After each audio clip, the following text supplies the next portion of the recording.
Discover the hidden Israelite ancestry of some of the most powerful nations on earth.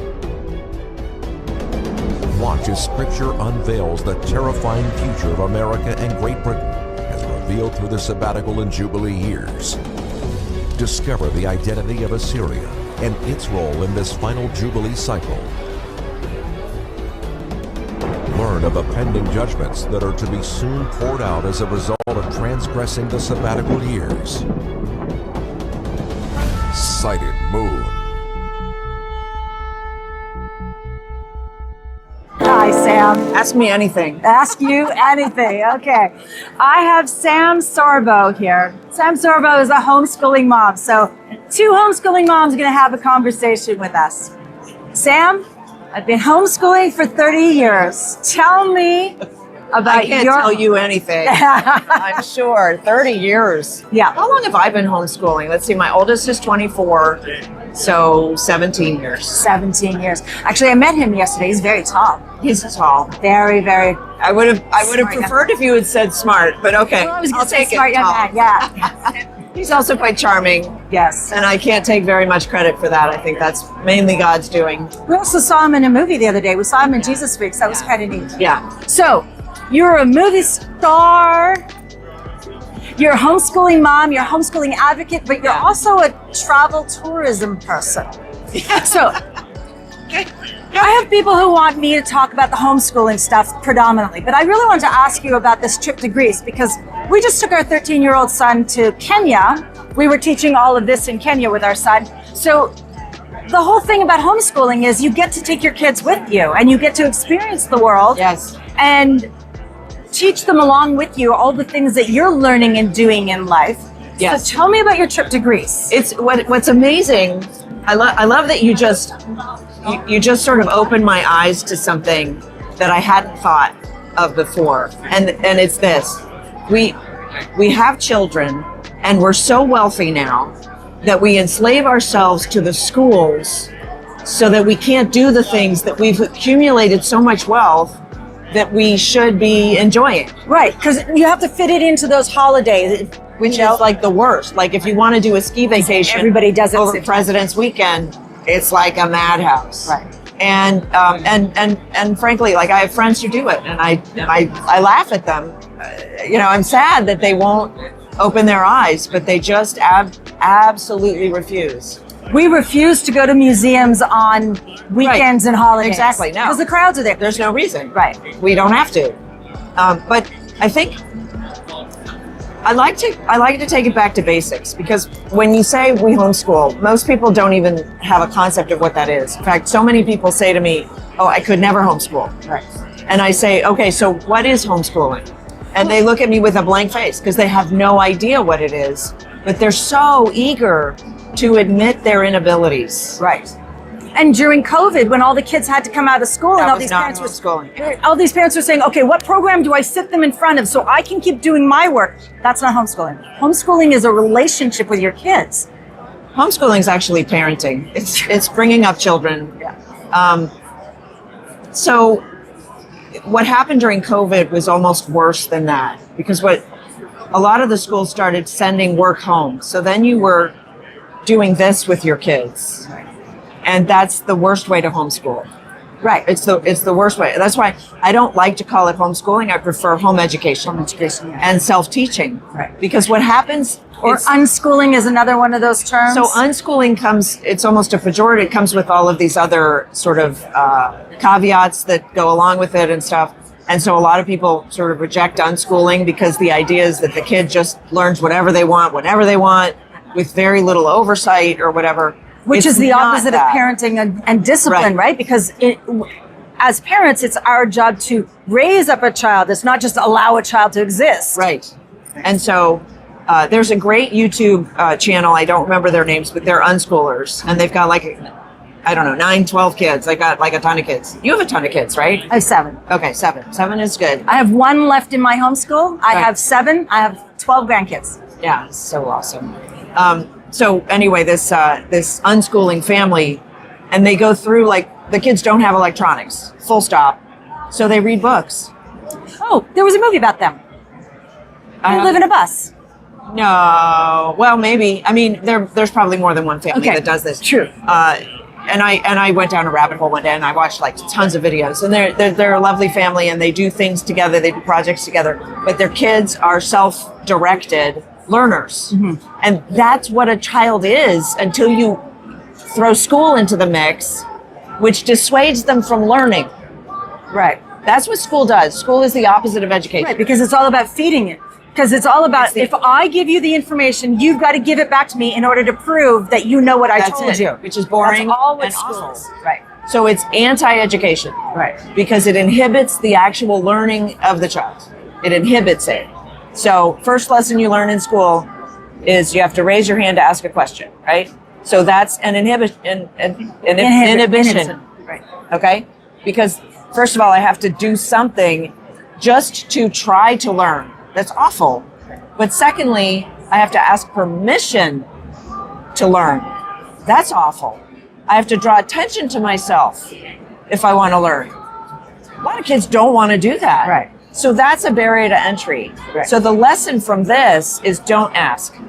Yeah, exactly. And they're very happy with you learning that lesson because they don't want to be bothered. Right, because it's all about being a cog in the wheel. That's right. And so then you've got don't ask, don't read, because the teacher read the book. She's going to tell you what's in the book, so you don't have to read it. So don't read. Then there's don't try, because failure in schools is bad. Everywhere else in the world, it's a learning opportunity. But in schools, failure's bad. Right. So you learn not to try. That's why we're not producing entrepreneurs. Right. And let's see, what did I say? Don't think is the last one. So it's don't ask, don't read, don't try, and don't think. Right. Because all the teacher challenge. wants, Don't challenge. because that's thinking. Right. So all the teacher wants is you to regurgitate what the teacher told you on the test. To get the mark. And that is not And education. it's all about getting you a career. It's not about being a person, because my whole goal in being person, raising my kids, I wasn't trying to get them to be the president or, some super physician. I was raising men who would be fathers. I was raising my retirement. I had extra kids, so I didn't have to retire. Right. That's But it's, we were raising young men. So I have 6 sons and 1 daughter. I was raising men so they would be fathers, and I was raising men so they would be home at dinner time, to be a family, to help put the kids to bed, so that they go to work in the morning and provide for family. And it's really interesting because we had children before we came into Torah, but the day starts in the evening when the dad comes home. And the most important thing that a dad can do is be at home with his family, teaching his family the Word of God. Then when you get up in the morning, you go do the secondary thing, which is earn the income to provide for the family. But you've got to be the leader in the family first. And that's what happens in the evening. Yeah, for sure. So the idea, the more generalized idea is you're raising a human being. Human being. You're not raising a worker bee. And what is a human being to you, right? And so the hope is that you think of a human being as somebody who's loving, giving, forgiving, generous, right? The qualities that we're looking for in a human being are so much more important than whether your human being can tell you the Pythagorean theorem or Bernoulli's law, right, of liquid dynamics, right? So, but our schools have trained us to think that the Pythagorean theorem is more important than knowing that you don't take the money out of the wallet when you return it to the person. Right.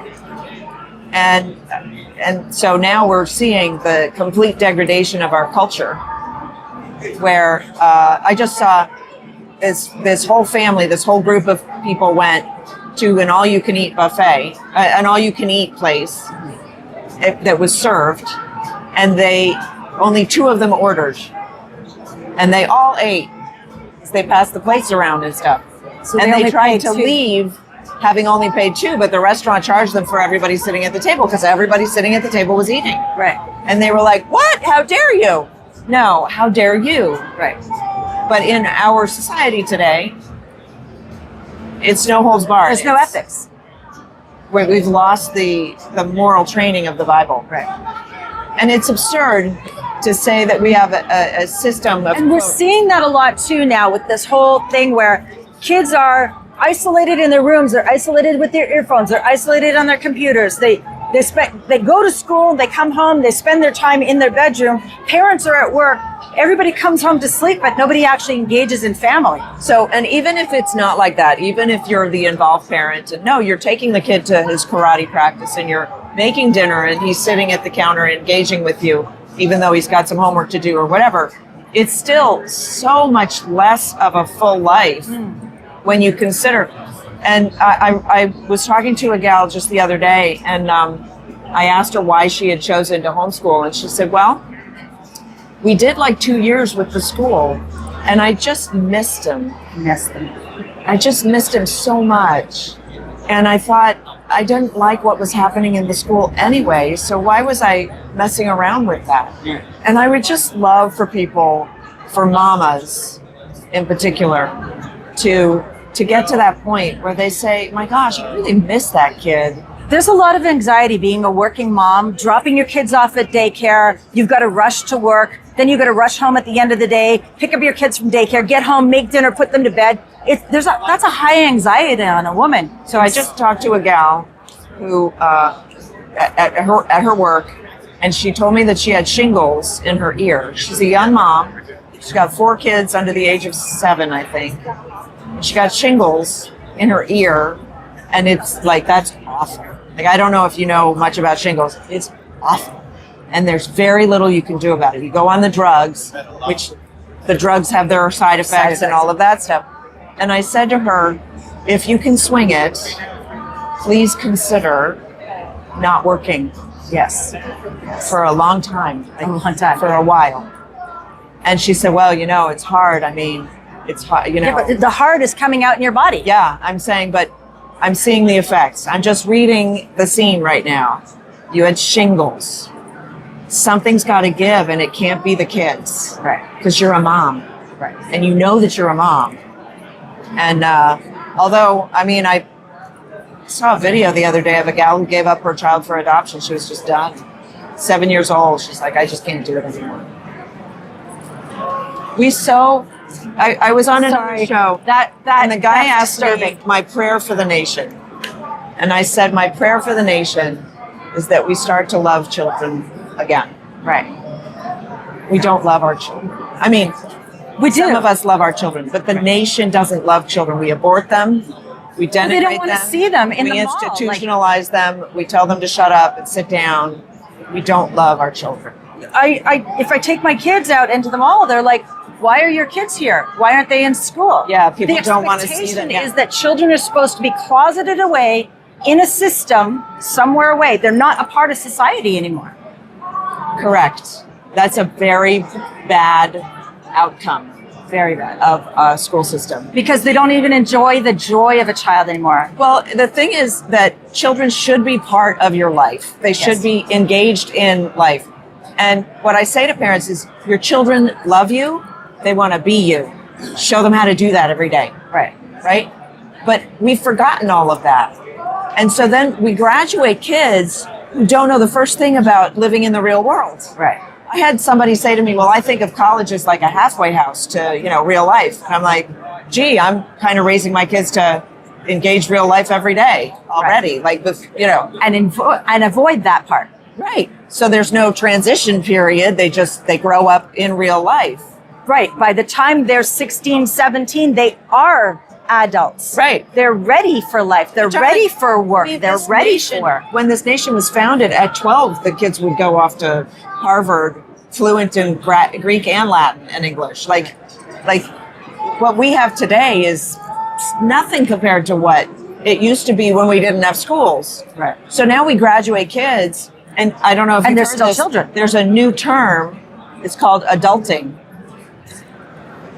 And that is really the culmination of, I don't know how to be an adult, so now What I hear is adulting is hard. Right. Yes, it is. Yes, you should have started when you were 12. Would have gotten much easier, faster. Right. It's true. So. Okay, so You mentioned Greek and Latin. So tell me about your trip to Greece. So it was a small group. Oh, you've already been. We did. Oh, I see. And then now we're going back. Okay. So the first time was amazing. So amazing that we want to go back and we want to take a bigger group because it was walking where Paul actually walked, standing where he stood, and re-experiencing scenes from the Bible in real time, just being there, seeing the inscription on the stone that was the lintel over the doorway. Now it's been moved to form a road because they reused the stones, but it still had the inscription of the person that Paul met with in that chapter in the Bible. It was just amazing. It's so profound, such a profound effect on your faith and on everybody who was part of the journey. We sort of gelled as a family. We still in contact. So you're doing it by cruise ship? So that time was only land. This time I said, no, I really want to get to Turkey. So we're going to do a cruise. Wow. So we start a few days in Athens because there's stuff in Athens that you got to see. Right. And then we go on a cruise and we're doing Ephesus, Philippi. We're also doing Santorini. There's a little bit of just tourism, see the sights, right. Enjoy the Kos? land. What? Are you going to Kos? I don't know. Okay. That's a good question. I have the card here. What's in Kos? Well, Kos recently is where the migrants were coming to Turkey and then they were crossing over to Greece and they were getting into the EU. No, we won't be going to Kos. Okay. I don't want to be confused with anybody. I was like, that doesn't sound familiar. So Berea, Kavala, Rhodes, and Corinth. Okay. Thessaloniki. We got it all. It's and crazy. so is this a trip for families to go on? Yes, although I don't necessarily recommend young kids. Okay. Like I don't think it's look, we did a tour in Israel and this gal decided that she wanted to come with her husband and their 1-year-old. I've never seen such a chill baby in my whole life. So you know your kids. Right.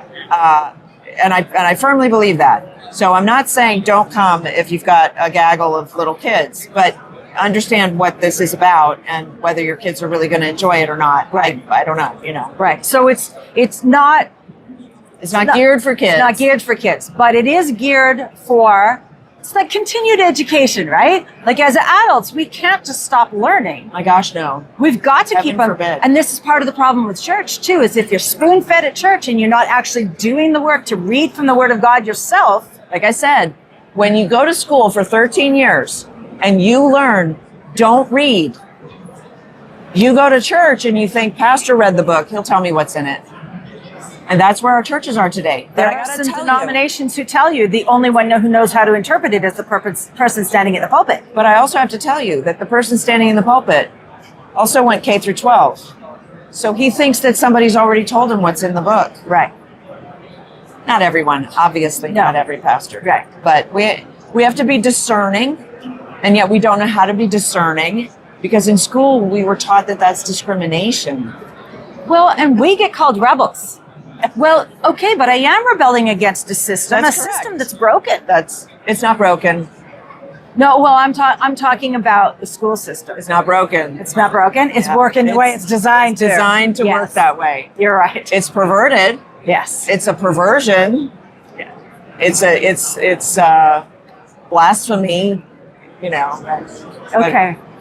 Okay. Well, I Sam, push back. Let me just say, I push back against the word broken because there are people who think they can fix it. And you can't fix it because putting children in an institution every day is child abuse. So let's talk about that fix it.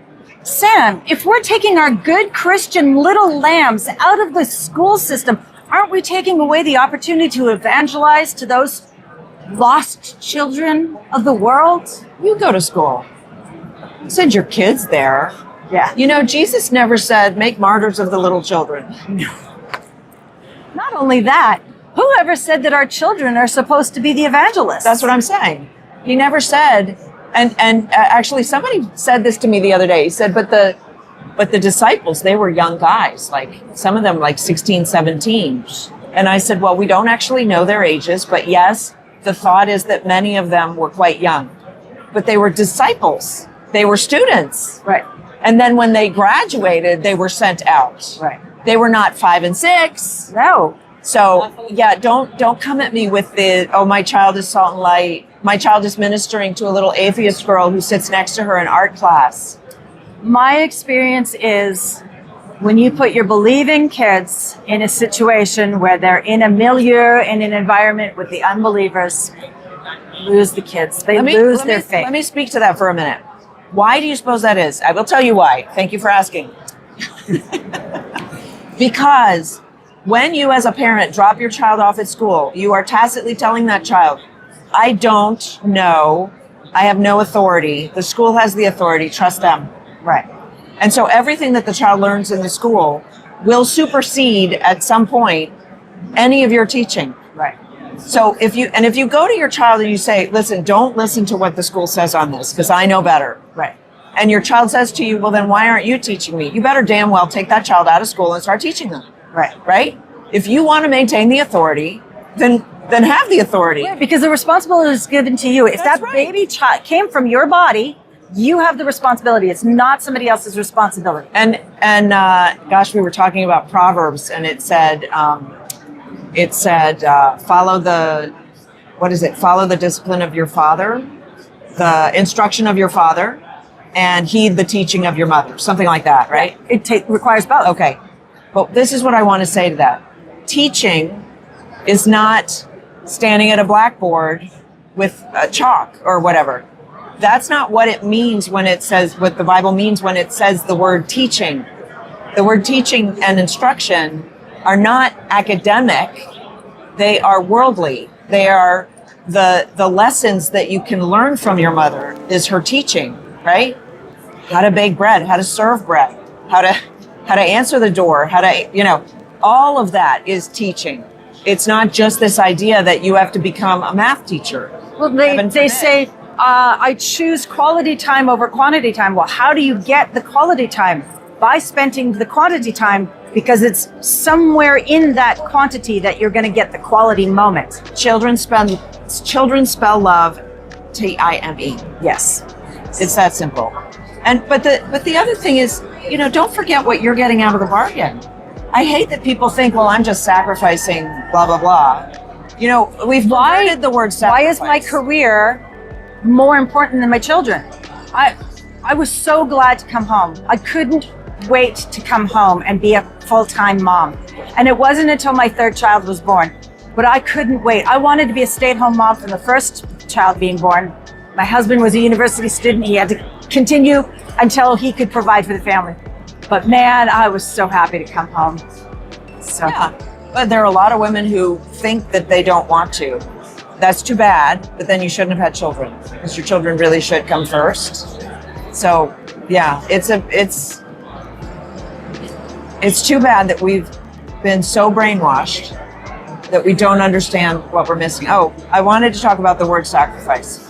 So we learn in school that sacrifice is a net loss. yeah, something I'm Not giving true. up. No. That's not true. So we've misconstrued the word sacrifice. And that is to our own deficit.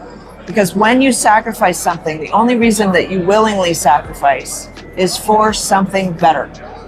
The Hebrew word is the word korban, and it means to approach. You bring your sacrifice. You approach a holy God. It means I'm coming to engage. I'm coming to be in his space, face to face with him. I'm coming to talk to him. That's what a sacrifice is supposed to be. That's why we can exchange the sacrifice, the bulls. We replace the sacrifice with bulls with the prayers of our lips. It's about coming to him. Right. Right. And you get more than you're giving. Right. And that's what we've misconstrued now.